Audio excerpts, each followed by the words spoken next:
जो भगवान का नाम जब प्रतिदिन प्रतिपल बार बार करेगा, उसकी वाणी से जो निकलेगा वो सत्य हो जाएगा। ये पांचवा फायदा। ये कोई आप प्रमाणित बात नहीं बोल रहे हैं, हम आपको एक घटना सुनाते हैं। उत्तर प्रदेश में एक जगह है आगरा। आगरा के पास फतेहपुर, और फतेहपुर के पास औलिंडा नाम का एक गांव है। अकबर के समय में एक नाम जपी महात्मा का बड़ा प्रचार था। अकबर ने उन महात्मा का सत्य का परीक्षण लेना चाहा। एक चबूतरा में बकरी, जीवित बकरी को दबा दिया और महात्मा को बुला करके कहा कि आप इस पर बैठो। महात्मा आए, उन्होंने कहा हम इस पर नहीं बैठ सकते। क्यों? इसमें 3 जीवित जीव दबे हुए हैं बकरी रूप में। अकबर ने कहा कि महाराज बकरी तो सही है पर 3 नहीं है, एक ही बकरी है, बाकी तो झूठ बोल दिया आपने। महात्मा बोले नहीं 3 है।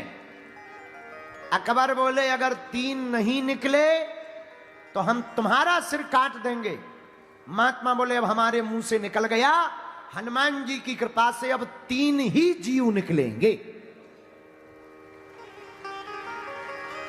महात्मा ने माला ले ली, चबूतरा को पुनः खोदा गया। बकरी बेहोश जैसी हालत में हो गई थी, पर एक ही बकरी मिली, 3 नहीं मिली। अकबर ने कहा देखा एक बकरी है, तुम फेल हो गए हो, झूठे हो।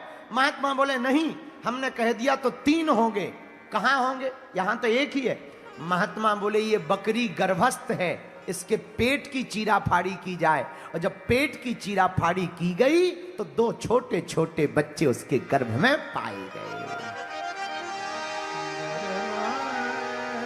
आहा, भगवान की कृपा से वो बकरी बच गई और महात्मा की वाणी से निकली हुई वाणी सत्य हो गई।